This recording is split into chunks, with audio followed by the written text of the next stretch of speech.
오늘 본문 말씀을 지체하지 말고 지금 회개하라는 제목으로 함께 말씀을 나누도록 하겠습니다.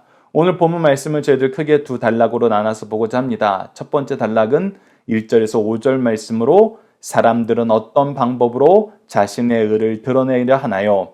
키워드는 해받음, 회개하지 않으면 망함입니다. 자, 1절 말씀을 봅시다. 그때 마침 두어 사람이 와서 빌라도가 어떤 갈릴리 사람들의 피를 그들의 제물에 섞은 일로 예수께 아뢰되 1절 말씀만 보면은 저도 처음에 이 말씀을 볼 때에는 빌라도가 이렇게 나쁜 짓을 했습니다. 이렇게 얘기하는 줄 알았어요. 그런데 우리가 그렇게 생각할 수 있잖아요. 우리 가끔 그런 생각할 때가 있잖아요. 하나님이 우리 보호자인데, 하나님이 우리 산성인데 나쁜 사람들이, 악한 사람들이 어떻게 우리를 좌지우지할 수 있는가? 그런 생각할 때가 있잖아요. 그러니까 우리가 누군가에게 악한 일을 당하는 것, 해를 당하는 것은 하나님이 그를 떠났기 때문이야. 이런 해석이 자연스럽게 이어지게 되는 것입니다. 물론 우리가 첫 번째 단계도 우리가 맞습니다. 하나님이 우리의 보호자 되시고 우리의 산성 되신다는 거 우리가 시편 말씀을 통해서 얼마나 자주 봅니다. 그래서 우리도 하나님을 의지하고 하나님을 신뢰하면은 승리하게 됩니다. 이건 분명한 사실입니다. 그런데 우리가 고난받는 모든 것이 하나님이 우리를 떠나서 이루어지는 거야? 여기로 바로 연결되면 안 됩니다. 하나님은 때로는 우리로 고난 받으라 그러십니다. 주의 일을 하기 위해서는 고난이 필수적이라는 거 이미 예수님께서 말씀해 주셨습니다. 그리고 우리가 대표적인 이 고난의 말씀이 있죠. 바로 욥기 아닙니까? 욥이 고난 받는 것이 하나님이 욥을 떠나서 욥이 하나님 앞에 범죄하여서 고난 받는 거 아니었잖아요. 그런데 이스라엘 사람들이, 아브라함의 자손들은 다 하나님의 백성이라고 생각하는 사람들이 악한 사람들의 악한 행동을 보고도 그거에 대해서 아무런 반응을 못해요. 때로는 여러분들 굉장히 비겁한 겁니다. 악한 사람이 악한 행동을 할 때는 우리는 선으로 악을 이겨야 됩니다. 그 악한 것이 악하다고 얘기할 줄 알아야 돼요. 그런데 이 악한 권력자들에겐 아무 말도 못하면서 동시에 그 권력자에 의해서 해를 받은 사람이 하나님 앞에 범죄한 게 있으니까 하나님이 저 사람을 심판했으니까 저 사람은 벌을 받는 거야 라고 생각하는 거예요. 많은 신학자들이 사도 바울이 왜 예수님을 그렇게 싫어했을까? 처음에 예수 믿는 사람들을 왜 다 잡아 죽이려고 했을까? 라고 했을 때 갈라디아 말씀을 통해서 소개해 준 것처럼 신명기 말씀에 뭐라고 기록되어 있어요? 나무에 달려 죽은 자마다 하나님께 저주받은 자라라는 이 말씀을 토대로 보면은 예수가 하나님이 보내신 메시아면은 아무리 빌라도에 의해서 로마에 의해서 십자가형을 당했다 하더라도 하나님의 저주가 없었으면 안 된다. 이렇게 생각했을 거라는 거예요. 그래서 그렇게 싫어했다는 것입니다. 그런데 많은 백성들이 이 저주받은 자, 하나님께 저주받지 않으면 나무에 달려 죽을 리가 없는데 하나님께 저주받은 자를 너무나 따르는 거예요. 너무나 믿는 거예요. 너무나 열성적인 거예요. 큰일 났다. 하나님 앞에 저주받은 자를 좋아한다는 것은 우리도 하나님 앞에 저주받는 것을 우리가 자처하는 것인데 이건 내가 막아야 되겠다. 많은 신학자들이 사도 바울이 처음에 예수 믿는 사람들, 그리스도인들, 교회를 핍박할 때 이런 신학적인 배경이 있었다고 생각합니다. 그런데 그가 어떻게 됐어요? 다메섹 도상에서 예수 그리스도를 만났어요. 아니, 하나님 앞에 저주받은 사람이 어떻게 하나님의 영광으로 나한테 나타날 수 있는가? 이거는 도무지 해석할 수가 없는 거예요. 그런데 마침내 깨달은 겁니다. 이사야서 말씀을 통해서 깨달은 거예요. 그가 고난받고 그가 죽으심은 우리의 죄 때문이란 거예요. 그래서 갈라디아서를 통해서 그걸 선언한 겁니다. 우리의 죄 때문에 저주받으신 예수님이다. 그래서 저주받는 게, 어떤 고난을 받는 게 죄를 지어서 하나님 앞에 심판받는 것이 아니라는 것을 사도 바울도 깨달았고 우리에게 선언해주고 있습니다. 그래서 우리가 성경 말씀을 통해서 계속 확인하게 되는 거예요. 고난 받는 것이 우리가 하나님 앞에 벌 받는 것이 아니다. 제 후배도 한번 크게 교회에서 상처받은 적이 있다고 하면서 얘기하는 게 뭐냐면, 아이가 잘 안 생기니까 교회 어르신 분이 한 분이 그 얘기를 하더래요. 네가 평상시에 기도 안 해서 그렇다. 네가 평상시에 하나님 앞에 뭐 안 해서 그렇다. 그래서 이것을 뭘로 해석하는 거예요? 저주로 해석하는 거예요. 내가 정말 저주받은 일을 하였는가라고 보는데 요즘 사람들이 그냥 그것을 받아들이는 사람들이 아니잖아요. 자기 주위에 아이들 잘 낳고 잘 사는 사람들 보면은 그 사람들도 나보다 못하더라는 거예요. 나보다 잘못하는 사람들도 많은데 왜 나한테만 이런 저주가 나오냐는 거예요. 그래서 그걸 저주로 해석하는 순간 견딜 수가 없는 거예요. 해석이 안 되는 거예요. 더 혼란스러운 겁니다. 그래서 이런 해석은 굉장히 위험하다는 겁니다. 그래서 예수님이 가르쳐 주시는 거예요. 2절 말씀을 보시죠. 대답하여 이르시되 너희는 이 갈릴리 사람들이 이같이 해 받음으로 다른 모든 갈릴리 사람보다 죄가 더 있는 줄 아느냐? 너희에게 이르노니 아니라 너희도 만일 회개하지 아니하면 다 이와 같이 망하리라. 즉 이 내용을 통해서 우리가 무엇을 발견하게 되냐면 앞서 설명드렸던 대로 때로는 권력자에 대한 비겁함이 이 내용 안에서 드러나기도 하지만 더 근본적인 내용은 무엇이었냐면 내가 저 사람보다 의롭게 살고 있죠. 내가 저 사람보다 하나님 앞에 더 훌륭한 사람이죠. 라는 근거로 다른 사람들의 불행을 가져다 쓰기 시작했다는 거예요. 그래서 내가 의인이니까, 내가 잘하고 있으니까 하나님이 나는 보호해 주시고 저 사람은 잘못했으니까 하나님이 저 사람은 실패했습니다. 라고 주장하는 것이란 겁니다. 그래서 예수님이 말씀하시는 거예요. 그것이 아니다. 회개하지 아니하면 너희들도 망한다. 계속해서 4절 말씀을 보시죠. 또 실로암에서 망대가 무너져 치워 죽은 18사람이 예루살렘에 거한 다른 모든 사람보다 죄가 더 있는 줄 아느냐? 너희에게 이르노니 아니라 너희도 만일 회개하지 아니하면 다 이와 같이 망하니라. 너희들이 주에 일어나는 일로 너희들의 의를 증거하려 하지 마라. 이 말씀은 여러분 다시 한번 강조합니다. 이 해받은 사람들이 죄를 지어서 망하게 된 거 아니에요.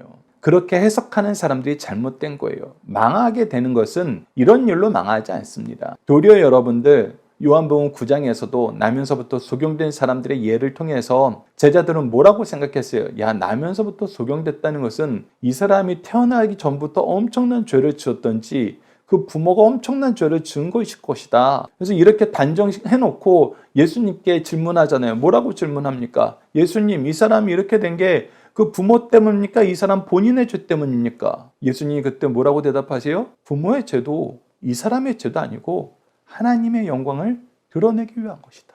그래서 예수님이 그 사람 눈을 치료해 주면서 나타난 하나님의 영광이 뭐였어요? 바로 이 사람을 구원하고 예수 믿게 하려는 하나님의 뜻이 이루어지는 거였어요. 그러니 여러분들 누군가의 불행과 누군가의 아픔을 내가 의로운 것의 증거로 삼으려고 하지 마십시오. 이거는 도리어 악한 겁니다. 그리고 참된 구원은 참된 생명은 어디에서 온다? 회개에서 온다. 회개하지 않으면 다 망한다. 왜 회개해야만 망하지 않아요?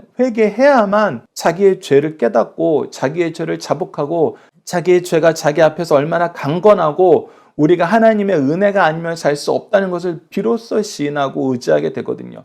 비로소 시인하고 하나님의 구원을 예수 그리스도의 대속의 십자가를 의지하게 되거든요. 그래서 회개하는 것이 중요합니다. 회개해야 천국 백성이 돼요. 그래서 우리가 이 회개를 촉구하시는 예수님의 말씀, 상대방의 죄악을 통해서 나의 의가 드러났다고 생각하거나 내가 특별한 환경 속에 살면 나는 괜찮은 사람이라고 생각하거나 이 모든 기준은 잘못된 기준이다. 기준은 무엇이다? 죄의 문제 해결이다. 이 죄의 문제 해결은 무엇으로부터 온다? 하나님의 은혜로부터 온다. 이 내용을 우리가 함께 묵상할 말씀을 통해서 좀 더 보도록 하겠습니다. 누가복음 3장 7절에서 14절입니다. 요한이 세례를 받으러 나오는 물에게 이르되 독사의 자식들아 누가 너희에게 일러 장차올 진노를 피하라 하더냐. 그러므로 회개에 합당한 열매를 맺고 속으로 아브라함이 우리 조상이라 말하지 말라. 내가 너희에게 이르노니 하나님이 능히 돌들로도 아브라함의 자손이 되게 하느니라. 그냥 내가 회개받는 것이 또 하나의 나의 의로움의 증거로 생각하고 나오는 바리새인들이 있었어요. 그런 무리들이 있었습니다. 그런데 그것은 잘못됐다라는 거예요. 요한의 세례는 완벽하게 다시 한번 강조하지만 회개의 세례였어요. 회개를 강조하는 거였어요. 그런데 이 회개의 세례를 받으면 의롭게 되는지 알아요. 착각이란 거예요. 회개를 하고 회개에 합당한 열매를 맺는 것이 참된 회개라는 거예요. 그래서 하나님 앞에 무릎 꿇으라는 거예요. 내가 아브라함의 자손이고 이 세례 요한에게 세례를 받았으면 나는 의로운 증거를 하나 더 받았어. 이렇게 생각하면서 살지 말라는 것입니다. 그리고 뭐라고 해요? 이미 도끼가 나무 뿌리에 놓였으니 좋은 열매를 맺지 아니하는 나무마다 찍혀 불에 던져지리라. 회개 세례를 선포하는 하나님의 종이 있다는 것. 그것은 무엇이다? 하나님께서 심판의 때가 가까웠음을 가르쳐 주시는 것이다. 이미 도끼가 나무 뿌리에 딱 다 왔다는 거예요. 너희들이 회개하지 않으면 어떻게 된다? 열매 맺지 못하고 찌어 넘어지게 된다. 무리가 물어 이르되 그러면 우리가 무엇을 하리까? 대답하여 이르되 두 벌 있는 자는 옷 없는 자를 나누어 줄 것이요 먹을 것이 있는 자도 그렇게 할 것이라 하고, 특히 무엇을 강조합니까? 우리가 회개했으면 연약한 사람, 우리보다 형편이 낮은 사람, 앞서 얘기했던 대로 빌라도에 의해서 죽은 사람, 막노에서 사고로 죽은 사람, 이런 사람들 비난하고 난 이 사람보다 낫네 이런 생각하면서 살지 말고 그들의 연약함 돌보라. 누군가 고난받아서 죽었으면 그 가족들을 돌아봐라. 누가 크게 다쳤으면 그 연약함을 돌아봐라. 그것이 우리가 하나님 앞에 회개의 열매를 맺는 삶이다. 동시에 굉장히 중요한 얘기를 합니다. 그 이후에 세리와 군인들에 대한 예가 나오는데, 우리가 이전에도 누가복음 앞부분 말씀 나눌 때도 봤지만, 세리도 세례를 받고자 하여 와서 이르되 선생이여 우리는 무엇을 하리까 하며 이르되 부과된 것 외에는 거두지 말라 하시고. 자, 우리가 어떻게 해야 됩니까 하면은 당연히 우리가 욕먹는 직업이니까, 잘못된 직업이니까, 맨날 악만 행하는 직업이니까 뭐라고 하겠어요? 당장 세리 그만둬. 우리는 그렇게 얘기할 거 아니에요. 하지만 그렇게 얘기하지 않았어요. 뭐예요? 정해진 세금만 받으라. 부과된 것만 받으라. 네가 그 일을 하는 건 부끄러운 것이 아니라 그 일을 하면서 악을 행하는 것이 부끄러운 거라는 거예요. 악에서 벗어나라는 거예요. 회개는 악에서 벗어나는 것입니다. 군인들에게도 마찬가지였어요. 군인들이 이르되 우리는 무엇을 하리까 하며 사람들에게 강탈하지 말며 거짓으로 고발하지 말고 받은 급료에 족한 줄로 알아. 하나님께서 너희들에게 주신 것을 족한 줄 알고 너희들이 가진 권력으로 너희들의 탐욕을 채우려 하지 말고 하나님 앞에 정직하게 일해라. 악에서 멀어져라. 악에서 멀어져라라는 거예요. 회개는 악에서 멀어지는 거예요. 여러분, 이어서 함께 묵상할 말씀에 나와 있는 회개에 대한 신학을 가르쳐주는 4개의 말씀 구절 한번 보시죠. 첫 번째는 디모데후서 2장 25절입니다. 거역하는 자는 온유함으로 훈계할지니 하나님이 그들에게 회개함을 주사 진리를 알게 하실까 하며, 이 내용을 통해서 회개는 누구의 역사다? 회개는 성령의 역사다. 하나님께서 우리에게 회개함을 주는 것입니다. 그래서 우리가 더욱더 기도해야 돼요. 다음에는 고린도후서 2장 11절로 이는 우리로 사탄에게 속지 않게 하려 함이라 우리는 그 계책을 알지 못하는 바가 아니로다 라고 얘기하면서, 회개할 수 있는 거, 이 사탄의 계략을 미워하게 되는 것은 회개를 지적으로 우리가 아는 거예요. 하나님 말씀을 통해서 죄를 알게 되는 것입니다. 이어서 로마서 7장 14절로 15절은 우리가 율법은 신령한 줄 알거니와 나는 육신에 속하여 죄 아래 팔렸도다. 내가 행하는 것은 내가 알지 못하노라. 곧 내가 원하는 것을 행하지 아니하고 도리어 미워하는 것을 행하림이라. 그래서 회개하는 것은 감정적으로 이 죄를 미워하는 거랍니다.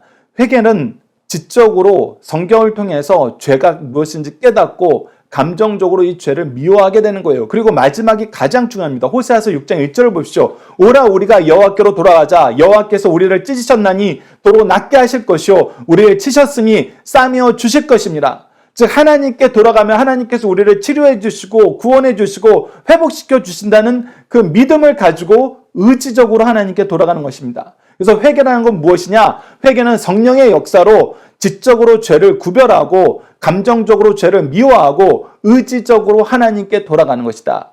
이것이 바로 회개의 신학입니다. 이 말씀을 가르쳐주는 디모데후서 2장 25절, 고린도후서 2장 11절, 로마서 7장 14절에서 15절, 호세아서 6장 1절 여러분들 항상 기억해 주시길 부탁드립니다.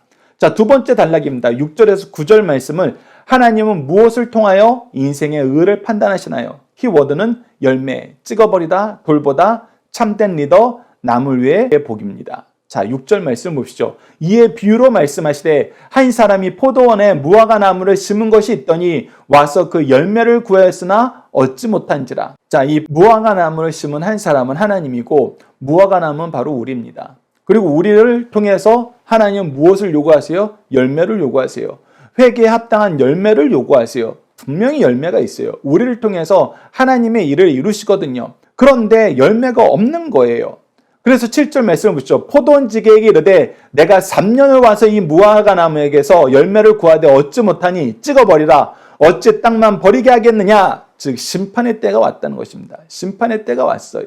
우리가 오늘 본문 말씀을 통해서 중요하게 봐야 되는 모습은 바로 포도원 지기의 모습이에요. 하나님의 청지기의 모습입니다. 청지기에게 뭐라고 명령하셨어요? 찍어버려라. 열매가 없으니 땅만 낭비하는 것이다 라고 얘기했어요. 근데 8절 말씀 보시죠. 포도원지기가 뭐라고 대답해요? 대답하여 이르되 주인이여 금년에도 그대로 두소서. 내가 두릅하고 거름을 줄이니. 무엇을 얘기하는 거예요? 제가 더 열심히 돌봐보겠습니다. 우선 심판을 잠시 유보해 주십시오. 올 한 해 제가 더 열심히 돌보겠습니다. 그리고 나서 9절로 이어지는 것입니다. 이후에 만일 열매가 열면 좋거니와 그렇지 않으면 찍어버리소서 하였다 하시니라. 그럼에도 불구하고 열매가 없을 때는 그때 심판하여 주십시오. 이거는 잠깐 기다려 보세요. 제가 좀 더 확인해 보겠습니다. 이 정도가 아니라 제가 열심히 돌봐서 어떻게든 열매를 맺게 하겠습니다. 근데 그럼에도 불구하고 안 될 때는 그때 심판하여 주십시오. 용서를 강구하는 거예요. 바로 예수님께서 우리를 대신해서 용서를 강구하고 우리를 대신해서 더 열심히 수고하시겠다는 것입니다. 이것이 누구의 모습이다? 바로 우리의 모습이 되어야 된다. 영적인 부모의 모습이 되어야 된다. 그래서 우리가 함께 묵상할 말씀을 통해서 이 말씀을 좀 더 보면은 로마서 5장 6절을 보시죠. 우리가 아직 연약할 때, 여러분들이 연약할 때에는 여러 가지 의미를 포함하고 있습니다. 말 그대로 우리가 아무것도 할 수 없을 때, 두 번째로 우리가 미련할 때, 세 번째로 우리가 아주 약을 때, 네 번째로 우리가 대놓고 악할 때, 이 네 가지 모습을 성경에서는 연약한 거, 우리가 아직 하나님을 알지 못하고 하나님을 인정하고 의지하지 못해서 생기는 모든 행동의 군상들, 하나님의 은혜를 거부하는 잘못된 행태들을 바로 이 연약함으로 포함해서 얘기하는 경우가 많아요. 그래서 우리가 아직 연약할 때 기약대로 그리스도께서 경건하지 않는 자를 위하여 죽으셨도다. 우리가 아직 열매를 맺지 못했을 때 예수께서 우리를 대신하여 속죄의 제사를 먼저 드리신 거예요. 먼저 사랑을 베푸신 겁니다. 먼저 은혜를 베푸신 거예요. 그래서 우리도 예수님의 길을 따라간다는 것입니다. 우리가 먼저 은혜 베푸는 사람, 먼저 수고하는 사람이 돼야 된다는 것입니다. 계속해서 로마서 9장 22절을 보시죠. 만일 하나님의 그의 진노를 보이시고 그의 능력을 알게 하고자 하사 멸하기로 준비된 진노의 그릇을 오래 참으심으로 관용하시고, 즉 하나님의 관용하심, 오래 참으심이 항상 우리에게 은혜의 도구로, 은혜의 시작으로 오게 된다는 거 우리 깨달아야 된다는 거예요. 오래 참으시는 하나님의 은혜를 생각하면서 야, 하나님 좋으신 분이다, 이렇게 삼자적으로 그냥 보면 안 된다는 것입니다. 오래 참으실 때 하나님이 참고 계시는 걸 우리가 깨달았을 때에는 바로 즉시 우리가 무엇해야 되는 때다? 회개해야 되는 때다. 회개하지 않으면 늦는다. 회개하지 않으면, 은혜를 깨닫고 나서도, 하나님이 우리를 사랑하는 걸 깨닫고 나서도 회개하지 않으면 심판이 있을 뿐이다. 그래서 우리는 이 회개를 촉구하는 사람, 하나님의 은혜를 전하는 사람이 되어야 돼요. 특히 은혜 중에 은혜는 무엇이냐면 하나님의 말씀을 전하는 거예요. 하나님의 말씀을 가르치는 것입니다. 여러분들 잘 생각하세요. 세상에서는 물질로, 어떤 재능으로, 시간의 섬김으로 그들을 돌보는 것을 우리가 은혜를 베푸는 거라 그래요. 근데 여러분, 이거는 부수적인 것입니다. 예수님의 십자가 사역, 예수님의 대속의 사역, 이 내용을 보면 우리가 알잖아요. 예수님께서 왜 이적을 베푸셨어요? 왜 사람들을 먹이셨어요? 왜 사람들을 고치셨어요? 바로 예수 그리스도가 하나님의 아들, 우리의 메시아이심을 알려주기 위해서였어요. 그래서 핵심은 복음을 전하는 거예요. 그래서 디모데후서 4장 2절처럼 너는 말씀을 전파하라. 때를 얻든지 못 얻든지 항상 입쓰라. 범사의 오래 참음과 가르침으로. 특히 이 오래 참음과 가르침에 대한 영어적인 표현이 great patient, 정말 크게 참고 careful instruction, 정말 조심히 진중하게 가르쳐라는 거잖아요. 그냥 나 얘기했다, 나 가르쳤다, 이건 가르친 거 아니에요. 그냥 혼자 떠든 거예요. 사람이 알아들 수 있도록, 이해할 수 있도록, 적용할 수 있도록 우리가 교훈과 책망과 바르게 함과 의로 교육하는 거, 이 내용을 실천해야 된다는 거예요. 그래서 경책이 리뷰킹이에요. 경계가 우리가 커렉팅 하는 거예요. 권하는 것이 인커리징 하는 거예요. 우리가 트레이닝 시키는 것입니다. 그래서 이 내용을 통해서 우리가 더 열심히, 더 수고하여 그들에게 하나님의 말씀이 들어가도록, 하나님의 말씀이 들어가서 예수 그리스도를 알고 의지하게 됐을 때 비로소 무엇이 있는 거예요? 열매가 있는 거예요. 요한복음 15장 5절을 보시죠. 나는 포도나무여 너희는 가지라. 그가 내 안에 내가 그 안에 거하면 사람이 열매를 많이 맺나니 나를 떠나서는 너희가 아무것도 할 수 없습니다. 예수님을 떠나서는 아무것도 할 수 없다는 말은 반대로 뭐예요? 예수님과 함께하면 무엇이든지 가능하다는 거예요. 반드시 열매를 맺게 된다는 것입니다. 결과를 책임져 주시는 분이 반드시 열매를 맺게 하세요. 그래서 우리가 말씀을 통해서 예수 그리스도를 주로 시인하는 것, 이것이 너무나 중요해요. 우리가 이 일을 위해서 수고하는 포도원지기, 청지기, 부모, 스승이 돼야 된다는 것입니다. 그랬을 때 하나님 우리에게 충성된 종이라 칭찬하시고 우리를 통해서 하나님이 영광 받으시는 생명의 열매를 맺게 하신다는 거예요. 우리가 수고하지 않으면 걷지 못합니다. 여러분, 이 말씀 기억하시면서 중심사상 하나씩 확인하도록 하겠습니다. 첫 번째입니다. 사망은 죄의 결과이지만 우리 주변에 어떤 일로 죽은 자들이 살아있는 자들보다 더 큰 죄를 지어 죽은 것은 아니다라는 것입니다. 예수님께서 천지의 기상은 분별하면서 어찌 시대의 징조는 분별하지 못하느냐 책망하실 때 그 뜻이 무엇인지 깨닫지 못한 유대 지도층 인사들은 당시 일어났던 민감한 두 사건을 들추어 예수님을 책잡으려 했습니다. 이들은 통념적으로 누군가 사람에 의해 살육당하거나 자연적인 죽음이지만 갑작스러울 때 그들에게 죽을 만한 잘못이 있다고 생각했어요. 그러나 하나님이 세우신 기본 질서는 특수한 경우를 제외하고는 일반 응보에 따라 이 세상에서 대우받는 것이 아닙니다. 하나님의 응보는 다가올 세상에서 마지막 심판 때에 악에 대한 최종적 보응으로 거두게 되는 것이라는 겁니다. 두 번째, 회개란 죄에 대한 근본적인 태도 변화와 합당한 열매까지 요구하는 것입니다. 성경이 가르치는 회개란 단순히 내가 잘못했구나라는 심적인 측면만 말하는 것이 아니에요. 오히려 그보다 더 중요한 것은 하나님에 대한 인간의 태도가 근본적으로 변화되는 데 있다는 것입니다. 그러므로 예수께서 전한 회개의 메시지는 모든 생활이 변화되어 그 삶 속에서 회개에 합당한 열매를 맺어야 한다는데 초점이 맞추어져 있어요. 회개한 자에게 그리스도의 보혈은 참된 위로와 용기를 주며 새로운 삶을 영위할 수 있는 능력이 된다는 거 우리가 기억해야 됩니다. 세 번째, 일정한 기간 열매를 기다렸으나 그 기간이 지나도 열매가 없는 성도는 찍어버리신다는 것입니다. 열매 맺지 못한 무화과 나무에 비유해서 왜 심판이 필연적인가를 바로 가르쳐주고 있어요. 무화과와 포도원은 유대민족, 오늘의 성도를 상징합니다. 하나님께서는 유대민족, 성도들이 영적으로 열매를 맺을 것이라는 희망에서 여러 세기, 여러 해 동안 경작하시고 소중히 길러오셨어요. 그러나 유대민족, 성도들은 전반적으로 열매 없는 삶으로 변해갔어요. 자비로우신 하나님은 충분히 기다렸으나 그들이 기회를 요구하자 다시 기다리셨고 여전히 열매가 없자 심판을 면치 못하게 된 것입니다. 우리 자녀들과 함께하는 기도 훈련 내용을 함께 기도하도록 하겠습니다. 성령을 통해 회개의 은총을 부어주시길 기뻐하시는 하나님, 지혜의 영과 성경의 말씀을 통해서 죄를 분별하게 하시고 죄의 결과는 멸망뿐임을 깨달아 미워하게 하시고 주의 은혜를 사모하며 하나님께로 돌이키게 하심을 감사합니다. 값없이 주신 대속의 은혜도 너무나 큰데 회개의 은총을 더하시고 인내와 사랑으로 우리를 양육하셨는데 여전히 회개하지 못하고 열매 없는 삶을 살면서도 죄와 짝하고 죄악에 물든 영혼들을 외면함을 용서해 주소서. 간절히 간구하오니 우리에게 주의 긍휼하심의 빛을 더하여 주시옵소서. 기도하게 하시고 죄와 짝하던 지난 세월을 회개하며 하나님 아버지의 이름과 아버지의 나라와 아버지의 영광을 위해서 영혼들을 섬기는 삶을 살게 하여 주소서. 우리로 죄를 이기고 죄를 이기는 삶을 자녀와 제자들에게 잘 가르치고 계승하는 삶을 살도록 도와주소서. 예수님 이름으로 기도드립니다. 아멘.